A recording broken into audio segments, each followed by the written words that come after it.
Thank you so much. Welcome to today's program. We are excited to have this partnership between NAIOP, the Urban Land Institute, and Arizona Association for Economic Development. NAIOP was one of 8 organizations that signed on to the amicus brief in support of the defendant, City of Peoria, in the Schires versus Carlat case. And we're really happy to have experts here today to provide the members of all associations with additional information, insights, and hopefully a path forward on this court case that has profound impacts on economic development. So with that, I'll go ahead and hand it over to Carrie Kelly with AAED to continue our introductions. Thank you, Suzanne, and thank you to ULI and NAIOP for this collaboration. My name is Carrie Kelly, and I am the Executive Director for the Arizona Association for Economic Development, or AAED. Our mission is to serve as Arizona's unified voice, advocating for responsible economic development through professional education, public policy, and collaboration. Our membership consists not only of economic developers, but those from the private sector as well, who desire to advocate for policies that create vibrant and strong economy in Arizona. This case and the topic of incentives drives to the heart of what we do as economic developers and affects our ability to do what we do best for our communities. So thank you for your attendance and wanting to learn more about this topic. And of course, again, to ULI and NAIOP. And I will send it over to Deb with ULI. All right, thank you, Carrie. Hi, everybody, I'm Deb Siddenham. I'm the Executive Director for the Urban Land Institute here in Arizona. And with my colleagues, we are so proud to be partnering with AAED and NAIOP on this morning's program. And for those of you who aren't familiar with ULI, ULI is a global nonprofit that was founded in 1936 in the midst of the Great Depression. And so we've got over 45,000 members in 95 countries around the globe. Here in Arizona, with over 1,000 members, we are one of the larger district councils in the ULI network. The mission of the Urban Land Institute is to shape the future of the environment for transformational impact for communities worldwide. And so let's go ahead and get started because we've got a lot of content to cover today. And I know everybody's, excuse me, excited about that. It's my distinct pleasure to introduce to you the moderator for today's program, Heidi Kimball. Heidi has the pleasure also of being the chair for the Urban Land Institute here in Arizona, as well as being a senior vice president for Sunbelt Holdings. So thank you again to everybody for joining us today. And Heidi, I'm going to kick it over to you to get us started. Thanks, everyone. Thanks, Deb. My duties today are to introduce the speakers, which I'm happy to do. We have a fabulous lineup for you this morning. And at the end, I will facilitate questions. So if you have questions during the program, please submit them in the chat box. And we're going to jump right in because we do have a lot of content. So I'm pleased to present our panelists today. The Honorable Kathy Carlott, Mayor of the City of Peoria, Cameron R. Teague, member with Gamage and Burnham, Chris Camacho, President and CEO of GPEC, Greater Phoenix Economic Council, and Grady Gamage Jr., founding member of Gamage and Burnham. And we're going to start off with Cameron, who's going to lay the groundwork for us. Cameron, take it away. Thank you, Heidi. 2 points to set the table. We are talking here about adequate consideration. Consideration is a term of art from contract law. The lawyers among you will remember that. It just means value. So when we're talking about is there adequate consideration, it's just legal phraseology for is the government getting enough? Is there enough value coming out of this contract? Secondly, the gift clause is part of the Arizona Constitution. It was adopted in 1912. So the problem here is constitutional, and it is not easy for the legislature to fix. We'll talk about solutions later on, but it's not as simple as just running a bill. Okay, on the gift clause, when I became a lawyer 30 years ago, the gift clause existed more in theory than in reality. Courts historically had deferred greatly to the determination of local elected officials. They applied an abuse of discretion standard, meaning that the local government had to totally miss the boat in order for a court to set it aside. Abuse of discretion is a legal term of art, again, for the lawyers among you. And anything counted as consideration. an elected official could approve a development agreement or any municipal contract for prestige, jobs, tax revenue, environment, feel good about our community, and courts basically never set aside contracts. That changed in a case that I was involved in, the City North case. I litigated that against Clint Bollock, who was then at the Goldwater Institute and is now Chief Justice of the state of Arizona Supreme Court. And I could take you through all the twists and turns of that case, but I won't. The City North Agreement was adopted by the City of Phoenix in 2008, and it was a sales tax rebate deal. And the City Council approved the agreement under the then existing standard, which was, hey, this will be great for the city because it's an exciting urban form. It will create lots of jobs, lots of tax revenue, and so on and so forth. We litigated that for 3 years. It ends in a decision called Turkin versus Gordon by the Arizona Supreme Court in 2010. And what the Supreme Court says there is that there is a distinction between direct and indirect benefits. Direct benefits are the only thing that counts as consideration, and direct benefits are limited to the performance that the private party is promising under the contract. Is this a deliverable, in other words? And indirect benefits are stuff that may be good, but is not directly promised. So for instance, jobs or tax revenue. A developer might say, hey, this will be a good deal for the municipality because look at all the tax revenues it will raise. Well, historically, that's more of an indirect benefit. What came about as a result of the Turkin versus Gordon decision is our advice to clients became, make sure that these sorts of indirect benefits are made direct by incorporating them into the terms and conditions of the contract. So that if you're going to enter into some kind of incentive agreement, don't just say, hey, look at all the jobs that are being created, isn't that great? It should be brought into the contract as a performance threshold so that an incentive is earned by the private party hitting a certain performance threshold. And thus the private party has promised an economic result to the city. That's been our advice to clients for the last 10 years. And this distinction between direct and indirect benefits is what takes us into the Schires versus Carlat case. With that, I will kick it off to the Honorable Mayor of Peoria. Thank you, Cameron. I appreciate that. And thank you to ULI and of course our program partners for hosting this very timely and necessary conversation. So it's important to talk about the facts surrounding this case, but it's also important to understand how we got to this point. So at least that is as it pertains to the city of Peoria. So I'm going to tell you a little bit about the city of Peoria. I have been an elected official in Peoria for 16 years, mayor for the last 6 years, and we have grown to a population of about 182,000. And while during all of these years of growth, a lot of things have changed, some things in Peoria have never changed. We are a city that plans. We are not opportunistic in any way. We don't do anything randomly. We always keep our eyes on the big picture. We call it, the Peoria way. It is leadership for the benefit of our residents, open, transparent, accountable, government that brings value to Peoria families. That's who we are. Our vision, our goals, our success has led to an exceptional standard of living and quality of life for our residents, one that we're very proud of. And like many cities, business attraction and retention has been a top priority for us.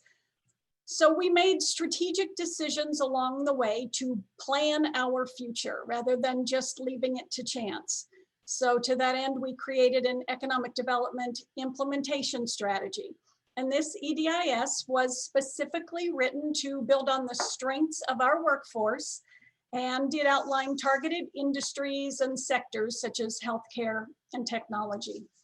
It also prioritized the attraction of a university, a reputable and top-rated institute of higher learning, to ensure that our workforce of tomorrow had the opportunity to pursue their dreams close to home, saving our next generation, keeping them in our city. It's been an absolute goal of our city. So this intentional approach led us to an Indiana university, not an Arizona university, an Indiana university, whose goals were very much aligned with those of the city of Peoria. That would be Huntington University. They were founded over a century ago near Fort Wayne, Indiana. And although they have 70 graduate, postgraduate, and professional areas of study, we saw synergies for the residents of Peoria in their digital media, animation, and graphic arts programs. So while we all know that universities have a tremendous impact on local environments and local and state economies, we see, we're able to see that in college towns across America. But even so, we entered into an agreement, before we entered into an agreement, we hired Elliott Pollock Company to perform a comprehensive analysis of the impacts of the operations of a branch campus in the city of Peoria. And so after a full analysis, they determined that the economic and fiscal impact of the construction and ongoing operations of the proposed Huntington University branch campus will be significant for the community as well as for the state of Arizona. And the study also recognized that the university would provide quality instruction, head of household jobs, and enhance the vitality of its surroundings. So with that, Peoria entered into an agreement with Huntington, and Huntington has really stepped up. For the 5th year in a row now, Huntington has been named as the top private digital media arts program in the country. They are growing too. Last year, Huntington welcomed their doctoral program in occupational therapy to its Peoria campus. Demand for occupational therapists is expected to outpace supply in all 50 states, with Arizona ranking in the top 3 for a shortage of professionals in this field. So in fact, Peoria brought a new asset to the state of Arizona, and we are very proud of that fact. So the Goldwater Institute's interest in this partnership was surprising to us and quite unfortunate, because I believe that every decision that we make in Peoria, we do so in the best interests of our residents, our community, and importantly, within the law. Our agreements were developed using clearly defined post-performance criteria that were based on established law regarding the gift clause. So as this became litigated, all of the lower courts found in favor of the city of Peoria. And it is not surprising, though, that Goldwater pursued this to the Supreme Court, who overturned, of course, all of the rulings in the lower courts. So the Supreme Court stated that although these agreements met the legal standards for serving a public purpose, they determined that anticipated economic benefits do not provide sufficient consideration. And while I certainly disagree with that contention about economic benefits, our agreement with Huntington was created within the bounds of the law at that time. And I also believe that if we want to continue to invest in our future, we must be able to drive innovation inside our own communities to make an impact on the ability of Arizona residents to compete and succeed. None of this has changed my mind. So with that, Cameron, I'm going to turn it back to you, and you can talk a little bit more about this case. Thank you, Mayor. Yeah, as somebody who handles these sorts of appeals, I just want to mention the 2 principal takeaways that occur to me about the new Supreme Court opinion. first is the abuse of discretion standard has been thrown out the window. This has always been part of Arizona law, that courts will give legislative bodies the benefit of the doubt. In Schires versus Carlat, the Supreme Court said no more abuse of discretion, no more deference. Judges should now determine in the first instance whether adequate consideration exists. Now, for the lawyers among you, I would ask, and I keep saying that, but I would ask, is sufficient consideration a question of fact or a question of law? Because that's going to make a huge difference as to whether these cases are motion cases or trial cases. And it's also going to make a difference in how they're handled on appeal. The Supreme Court doesn't say, but it's clear that there's a much greater judicial ability to determine the merits of every municipal contract out there. Second big takeaway from Schires versus Carlat is more of a question than anything else, and that is, did the Turkin versus Gordon standard change? Do we still measure direct and indirect benefits in the same way?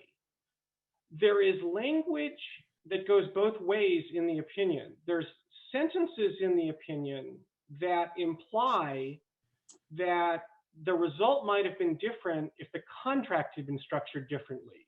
If the university had just promised specific economic results to Peoria, that may have made a difference. But at the same time, there is language in the opinion that kind of furthers the talking point that the Goldwater Institute made, which is that government can never support a private business's operation as a private business.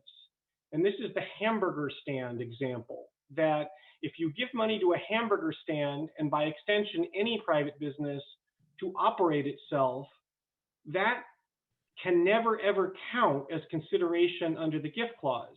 And if that's what the court meant, that's a huge problem.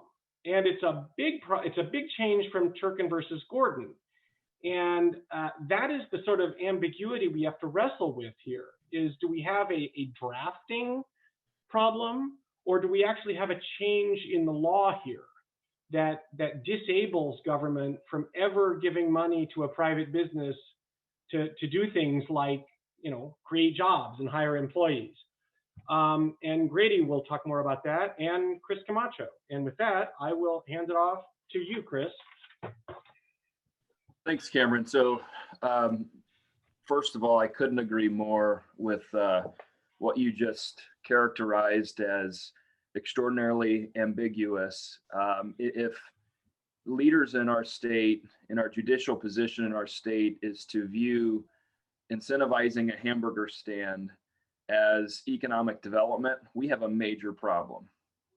So what this ambiguity in this legal opinion created is a number of our 22 cities here in Metro Phoenix are reviewing this legal ruling with broad interpretation.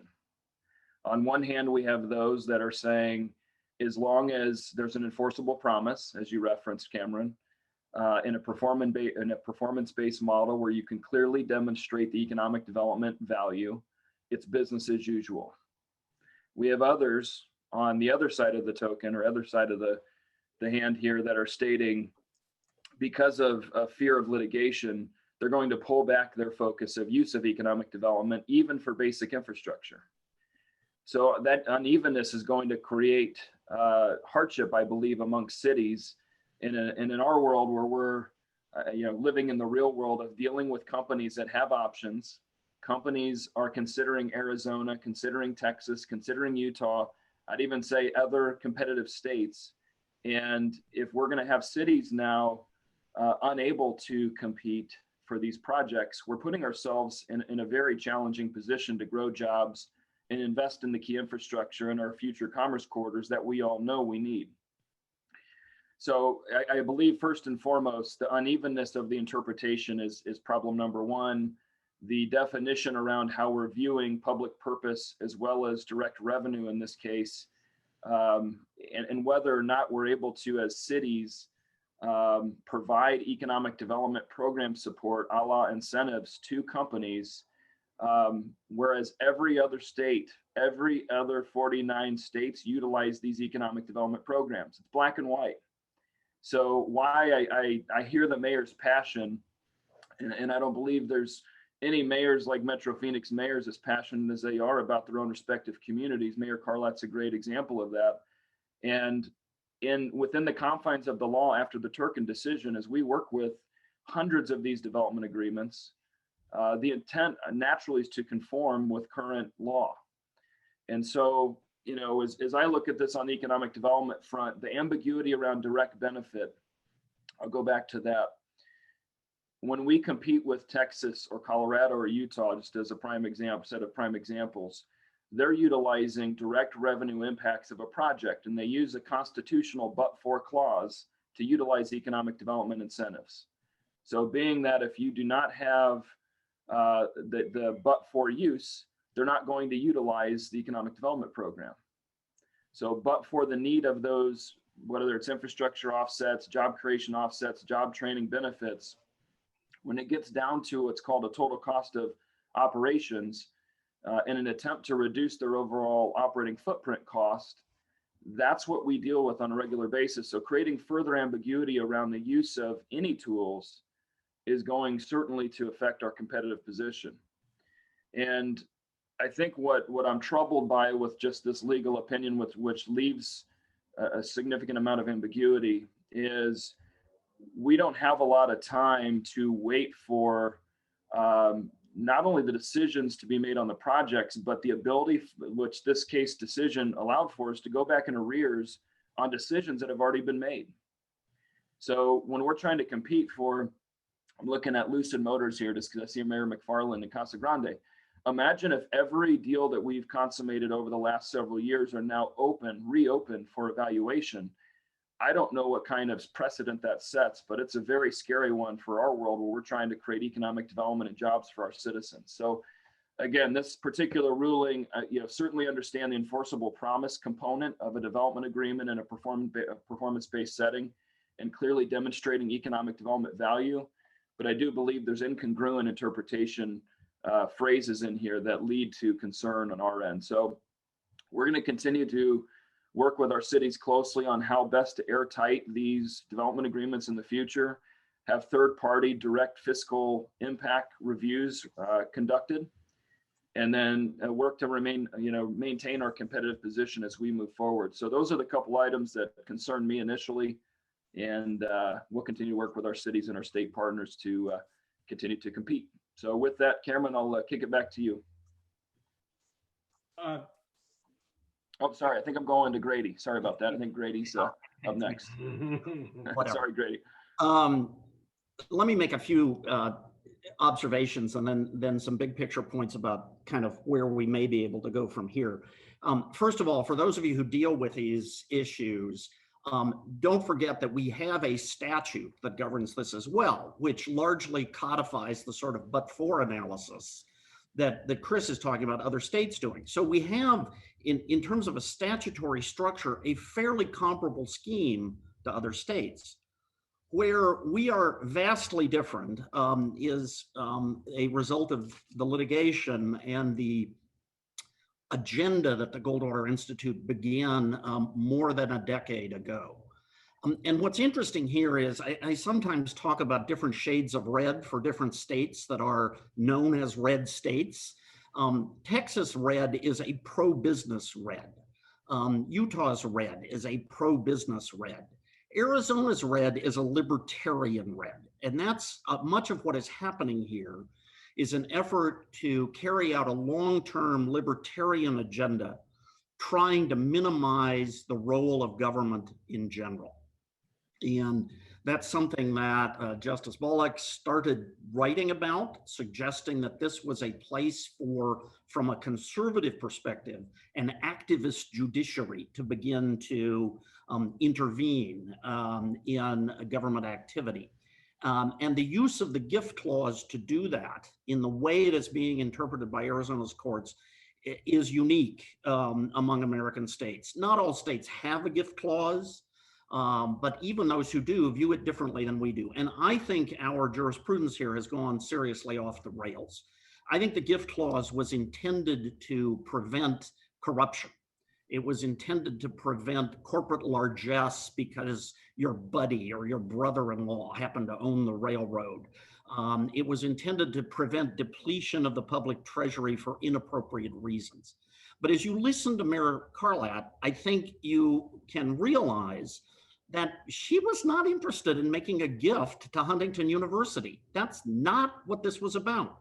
This was about an investment by the city.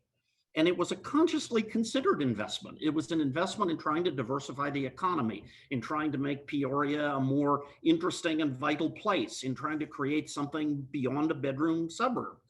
And generally speaking, that's what all of these deals are about. They're about either getting more jobs, getting more tax revenue, or somehow diversifying a city's economy. That is not making gifts. Now, if the Goldwater Institute were here debating me, they would respond by saying, well, the gift clause, we call it that, but the word gift is not used in it. The word subsidy is what's used. But I would still challenge that. I don't think that's what the clause was ever about. Unfortunately, it doesn't matter what I think at this point. It matters what the Arizona Supreme Court thinks. And the agenda that has been advanced by the Goldwater Institute here is not done yet. When this case came down, I got a lot of calls from people saying, oh my God, we can't do giblets anymore. Any of you on this call who don't know what a giblet is, it's a property tax break that sounds like the innards of a turkey, but it is a complicated mechanism by which we transfer ownership of private property to a city and lease it back in order to take it off the property tax rolls for some period of time. This case has no implications for the giblet. This case is about sales tax rebates in exchange for economic development. But make no mistake, the giblet is in the sights of the Goldwater Institute to be eliminated as well. In a case called Engelhorn versus City of Phoenix, they've already won that at a trial court level. The city decided not to appeal to try to avoid making more bad law. I think the city's defense in that case was misguided. They defended it against the gift clause challenge that the consideration was adequate. I think the giblet mechanism implicates a very different scheme than these kinds of quid pro quo deals. But back to this for a minute. What has happened here is that the court is viewing each of these economic development deals as a contractual transaction. And so the very reasons why cities want to do these deals are now termed indirect benefits and can't count. So going forward, we're going to have to invent pieces of consideration that are not what the city really cares about or wants. Let me put up the hamburger stand, if I can do share screen here. Language from the case, because I think it's useful to see this. Here's the hamburger chain analogy. So the point of this is that if you gave money to McDonald's to open a hamburger stand, the fact that you would get tax revenue from the hamburger stand can't count. Now, in the language of this case, the way you could get the hamburger stand to work is if the city asked the hamburger stand as part of the development agreement to give free hamburgers to city employees. Now there's a direct quid pro quo. It's a purchase contract to buy hamburgers. Well, that's not what the city wants. And obviously the hamburger stand analogy, as Chris points out, is really not a meaningful or significant kind of proxy for what's really happening in these cases. But transfer that to the university. So the apparent way to draft around this problem would be the next time, Mayor, you want to do a university deal, you have to get free tuition for somebody in an amount roughly proportional to what you're giving to the university. You have to get free tuition in the contract because that's direct for your employees or for the residents of Peoria. Well, that's silly, and it's going to distort the functioning of this whole mechanism, and it won't be the reason you do the deal. But transfer that yet another level. You have a big factory you want to get in your city, and you want to get it because it's a ton of high-paying jobs and a bunch of tax revenue. But the high-paying jobs and the tax revenue are indirect benefits. So what are you going to do? Well, you have to get the factory, whatever it is they're making, to give you a lot of free merchandise. How do you draft around that problem? Now, we will come up with over time ways to try to deal with it, but it's going to make it much more difficult. And when you're comparing a deal in Austin to a deal in Phoenix, the employer looking at the alternatives is going to think the Phoenix deal is kind of screwy and weird. And probably not the best way to move forward. I think one of the lessons of all this is the real importance, and this is going to sound self-serving, but the real importance of hiring local lawyers in Arizona who have dealt with these issues and who understand the dynamics that are currently operating at the Arizona Supreme Court. The other solutions that I've heard suggested going forward, and I have to say, I was not on the Valley Partnership Forum like this last week. It was reported to me that in that forum, Christina Sandifer said the jobs do count as consideration. I'm baffled by that because I don't think that's what the language says, but as Cameron and Chris have both pointed out, it's ambiguous. You can sort of interpret it either way. So maybe with a lot of jobs and a lot of careful drafting, you can kind of get around this. One of the suggestions I have heard made is that something that you could do is go talk to the Goldwater Institute beforehand and find out whether or not they are inclined to sue over the deal you want to do. Now, I have to tell you, as a matter of public policy and good government, I'm offended by that. I don't think private entities should be given the power to ratify or approve deals that cities want to do, but that may be a course of action that you want to pursue. I am troubled by already that what's really happening here is we are rethinking who gets to make these decisions. I'm a fan of elected officials making these decisions because I think they can balance the benefit to their community. If they make a bad decision, recall them, vote them out of office, call them, sellouts to big corporate interests, blast them in the newspapers. I think the democracy operates better when elected officials make multifaceted, complex decisions, not when they're made by judges. But that's not what's happening here anymore. Additional things that can be thought about going forward. There are some legislative tinkerings that could be done here. One of the big problems with these deals is there's no limit on the time in which you can sue, or not much of a limit, and the lawsuits can actually have retroactive impact on a deal that's already done. That did not happen in Turkin versus Gordon, but it is happening in the Carlat, Schires versus Carlat decision. I think that signals that going forward, they will have applicability to a deal when it is litigated. It didn't happen in Turkin versus Gordon because the court admitted to previous ambiguity prior to Turkin versus Gordon. I don't think that affects the current ambiguity in the court's view, however.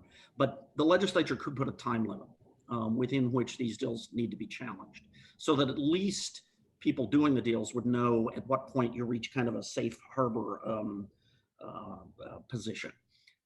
As I said earlier, I think there's some things that can be done otherwise in drafting, but so Chris gave us sort of the polar extremes of his constituencies, cities that are marching ahead as though this made no change in the law, cities that are frozen and are not doing anything by way of using economic development dollars. I think neither of those extremes is right, neither is necessary, but navigating that area in between those two extremes has gotten way more complicated. So thank you, Heidi. I see some questions have been coming in, so I think we're all available. Well, I'm going to ask a question before we get started with the chat box. Mayor, would you have asked Goldwater? Would you have conferred with them in hindsight? not even in hindsight would I have done that. No, policy decisions concerning the city of Peoria need to be made at a policy level. They do not need the advice of outside organizations in any way, shape, or form. I don't believe that they are the boss of the entire state of Arizona. Thank you. That's a good perspective. We have a question about the how do we get rid of the gift clause? And I'm assuming that's a constitutional amendment. Do you envision Grady, Cameron, Chris, Mayor, any appetite for doing that at any level at any time? No, I don't think so. I can't imagine. So first of all, I don't think the legislature would refer it to the ballot. It takes a ballot vote to do that. So could you start up an initiative? You want to stand in front of Bashes with a petition saying we want to get rid of the clause that prohibits the state from giving money to private corporations? You think you're going to get a lot of signatures on that? Yeah. This is way too nuanced and complicated, I think, for it to work as a ballot proposition. Heidi, one thing I'll say about that, because I agree with what Grady just stated. Yeah, one of the things that drives me absolutely crazy is, we're in a competitive environment, so deals just don't drop from the sky. We have to compete with these other states, and one of these states that we try to emulate is Texas quite often. And yet Texas has a local provision that allows cities to collect sales tax. They have a specific A and B collection model that allows them to collect these tax dollars and use them for economic development purpose at the liberty of the council, discretion of the council. And so these are used to pay off bonds. They're used for public infrastructure. They're used for job creation and job training benefits, full latitude for utilization of these locally collected dollars. We can't even get a conversation on tax increment financing.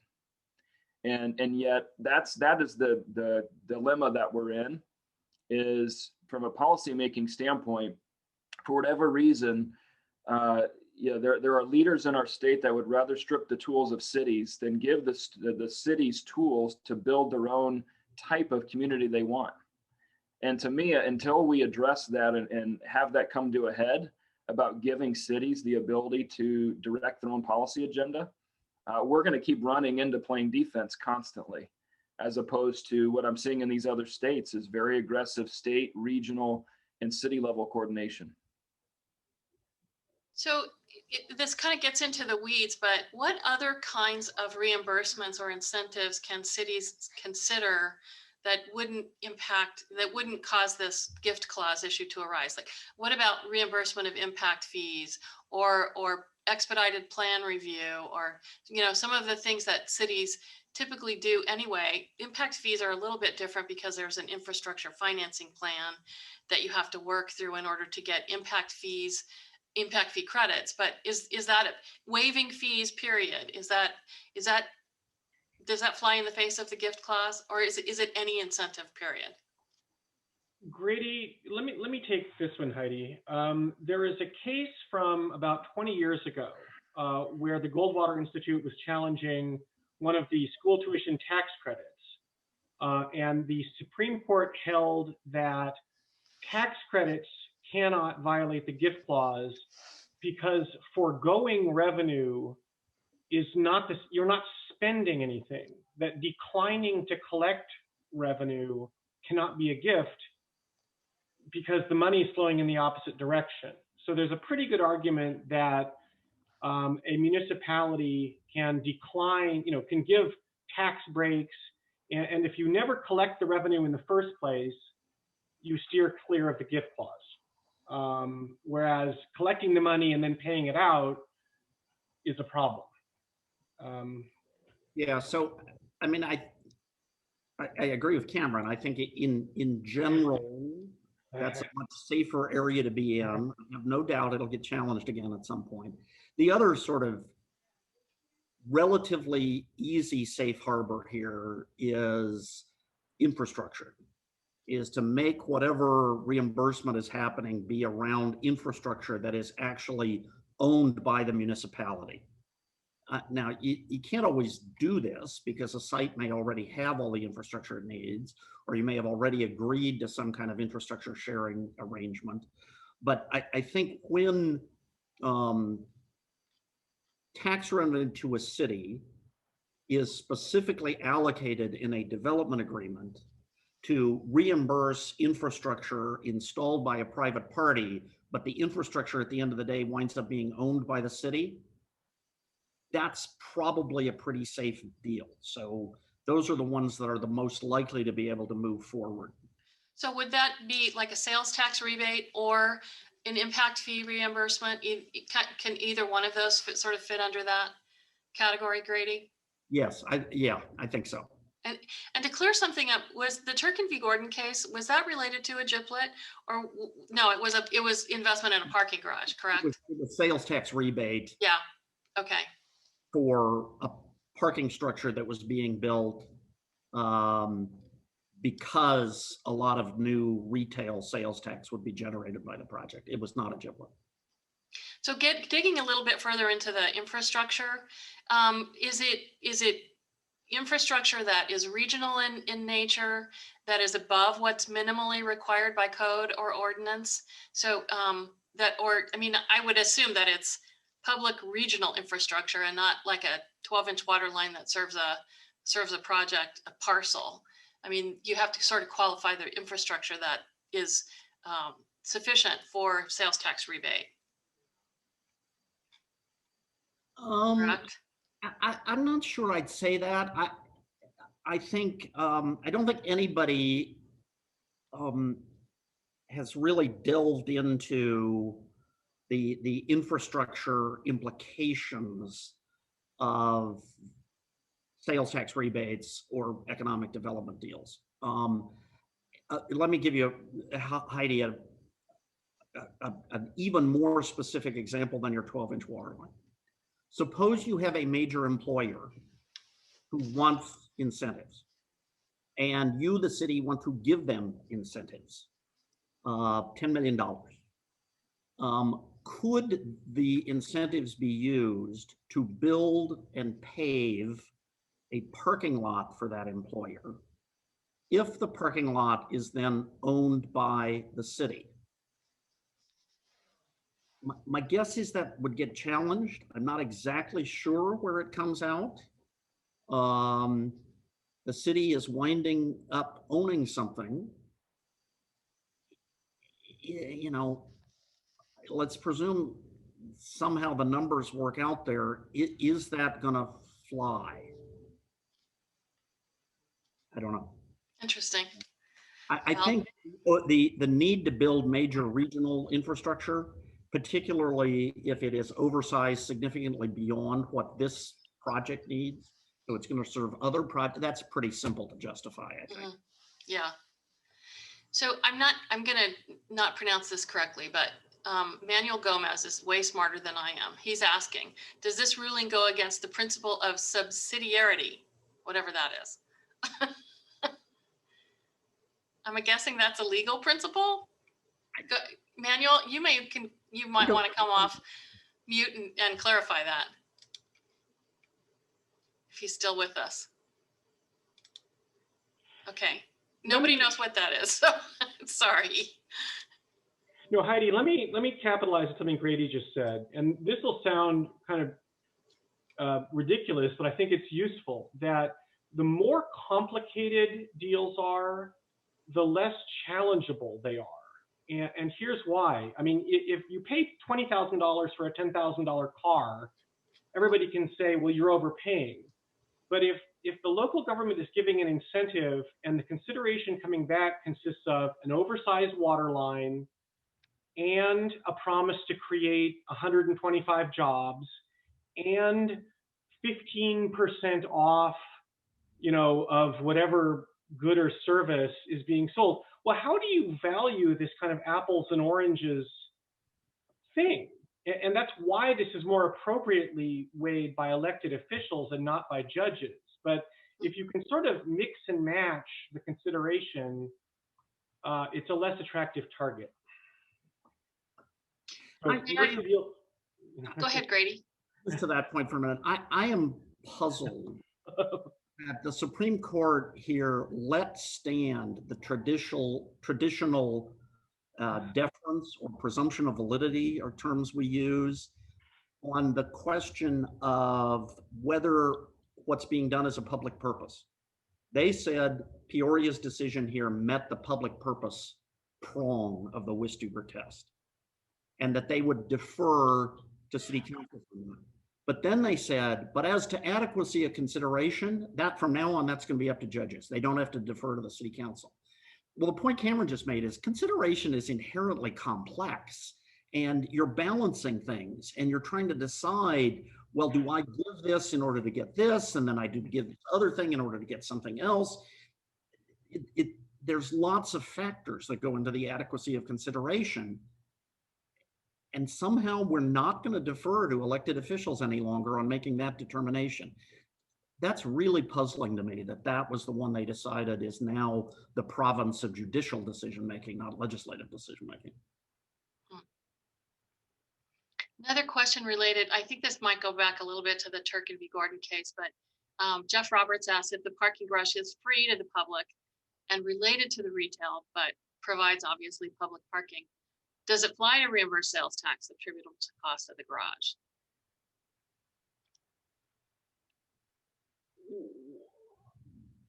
Would that provide, would that free parking provide sufficient public benefit?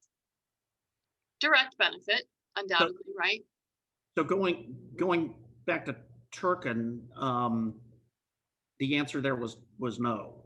Even though they didn't strike down that case, the parking was free to the public, but it's within a big shopping center. The only parking that they felt adequately met the consideration test in that case was park and ride spaces that were dedicated purely for public park and ride uses. If that parking garage had been located in a dense urban area, do you think the decision would have been different? Because the parking would have been used by potentially employees or others that were in the downtown? You know, it's hard to speculate. I think there's a better argument in that case that if it's located in a place that serves more than just a single developer's project, maybe that would have fared better. The reason I asked is the Scottsdale waterfront retail and office condo had a development agreement that they got reimbursed for exactly that. It was a separate garage from the rest of the project. Right, and it was before Turkin versus Gordon. So, and the Turkin versus Gordon decision wasn't even retroactive in the sense of impacting Turkin versus Gordon. I see one of the chat questions has raised the question of, well, if I've got a development agreement that is out there now, post Turkin versus Gordon, but pre Schires versus Carlat, should I be worried? Well, that's a great question because this can be retroactive, right? So everybody's development agreements are at risk? That's a good Cameron question. What do you think? Yeah, I think people with existing agreements can sleep relatively easy. The Goldwater Institute has historically taken the position that agreements have to be challenged within 1 year of the front end of the agreement. Because there's a 1-year statute of limitations that generally applies to all lawsuits against the government. And so if you have a development agreement that has, a 20-year payout and you're in year 11, I think you have a very strong defense that it's too late to sue. Now, anybody can file a lawsuit for $400, but I think that the agreements that are sort of already out there and recorded are relatively safe. I want to get this idea percolating, which is something Grady mentioned before. In terms of what the legislature could do, it would be to enact a statute requiring a very short period of time, like 30 days, before you can challenge a new deal under the gift clause. And we have a short clock for annexation challenges. Annexation's a big deal, and the law says, hey, if anybody's got a problem with the annexation, you got 30 days to challenge it, or you're forever hold your peace. 30 days for referendums. And the legislature, I think, could pass a statute saying the notice of claim statute applies to the gift clause. And if anybody wants to make a beef about the gift clause, you got 30 days from council action. Cameron, another example of a short-term clock like that is state land department auctions. Yeah. And the idea is you don't want to disrupt people after they've made significant investments in reliance. And that's generally a pretty hardcore conservative principle, that you shouldn't disrupt people's, the private sector's investments in reliance on government action. So this is kind of a good pivot. So does this ruling go beyond municipalities, and is it going to affect the state's ability to incentivize infrastructure or employment or capital investment? Specifically, the question was about the state's ability to provide funding through the ADOT Economic Strengths Project Fund, but I think there could be other examples, ACA job training, other cases in which there are incentives, tax incentives for new job creation. Does it reach beyond the cities? Legally, yes. I mean, I think there's different political considerations involved in going after state entities, and maybe different legal considerations too, but the gift clause applies to all levels of government. Although, interestingly, here's another thing to think about. There are some specific governmental entities exempted from the gift clause. Improvement districts, Cameron, is that right? Tax levying public, yeah, your CFDs are not subject to the gift clause. The Maricopa County Stadium District is not subject to the gift clause. There are specific statutory exemptions for some governmental entities from gift clause applicability. No, it's in the Constitution that tax levying public improvement districts are not subject to the gift clause, which I don't know how that got in there. But yeah, if there is a way to structure a deal so that the incentive is coming from one of those entities, that would be something to think about. So Chris, there's a question in the chat box about current ACA entrepreneurial programs. Do you see those being threatened by this decision? Well, I think that goes back to the protected by statute item.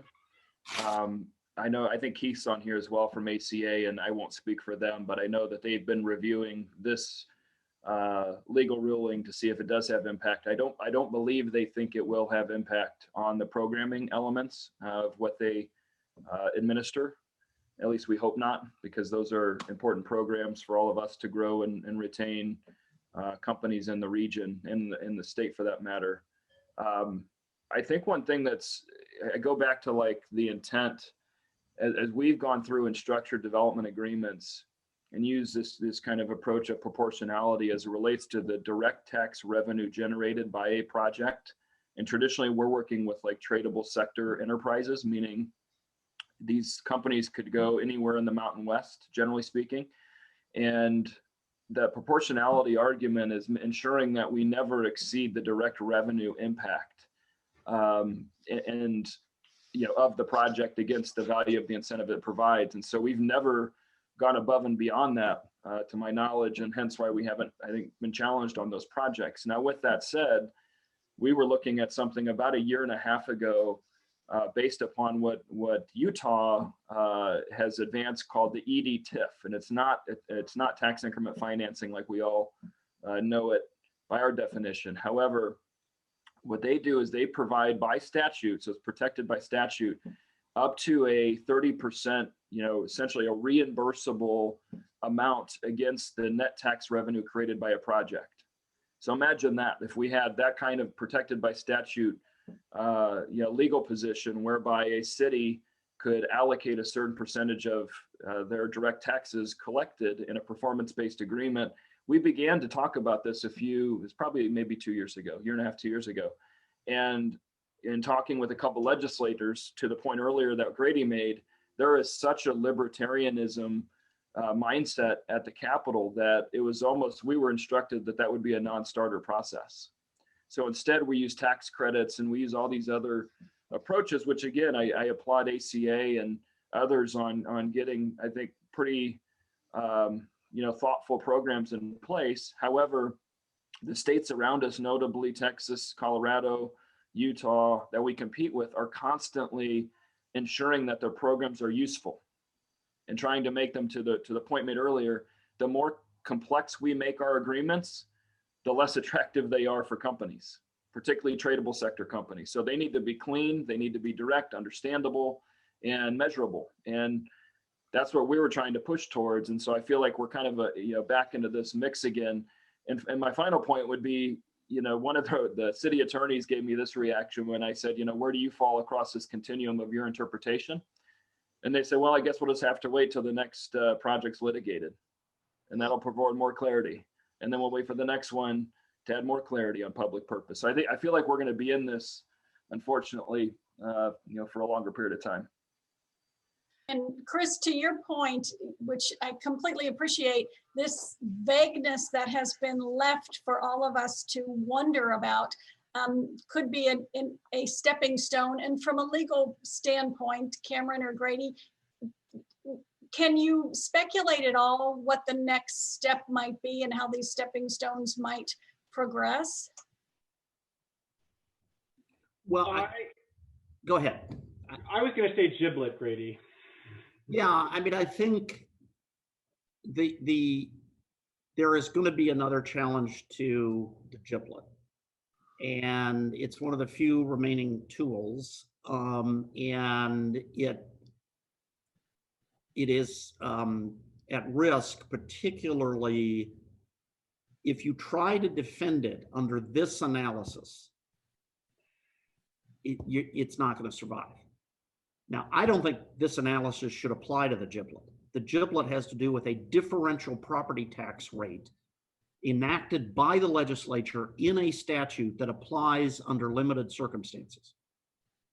If differential property tax rates result in gifts, our entire property tax system falls, because we tax certain things very high, commercial shopping centers, pretty high, residential houses, very low. Does that mean we're making a gift to each residential house because we're taxing it lower?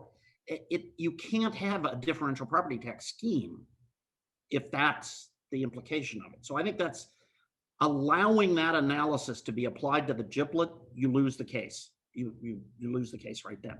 Here's the other thing I would say, Mayor, that scares me. The Goldwater Institute is very smart, and they're very cagey, and they picked on you because it was $2.5 million and it was a little deal and it wasn't going to upset anyone. Chris, I beg to differ. other than Yes. the members of the council, but in terms of big picture, Chris is going to have a deal come down the pike one of these days that is for something really big.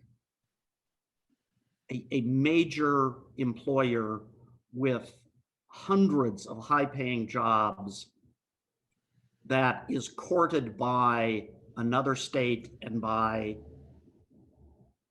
Maricopa County, GPEC, Greater Phoenix area. And one of those deals is going to be challengeable. Now, I'm not sure the Goldwater Institute will do it because they don't want to drive 1,000 $75,000 a year jobs out of the state. They know that would not go over well.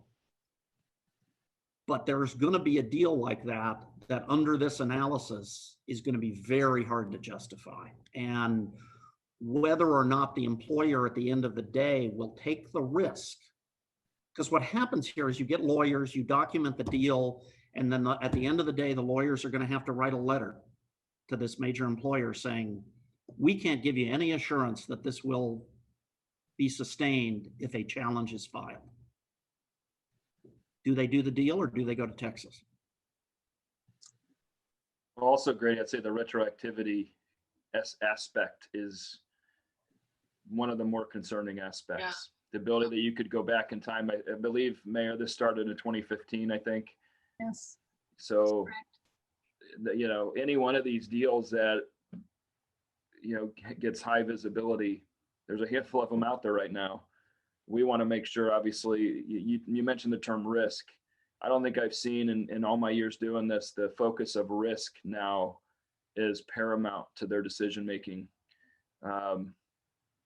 So it's just another element we'll have to deal with. And I hope you're right that wouldn't be a target, but we're going to do everything we can to ensure that these projects are put together in a sound manner best we can.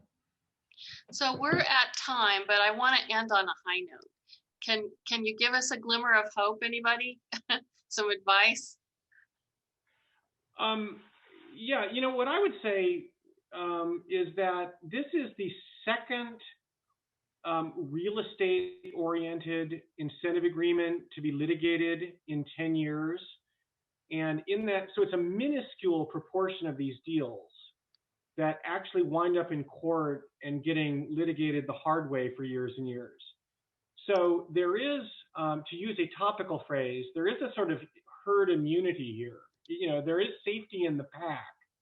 And if you can just not make yourself an outlier, if you can sort of hide in the middle, you'll be safe.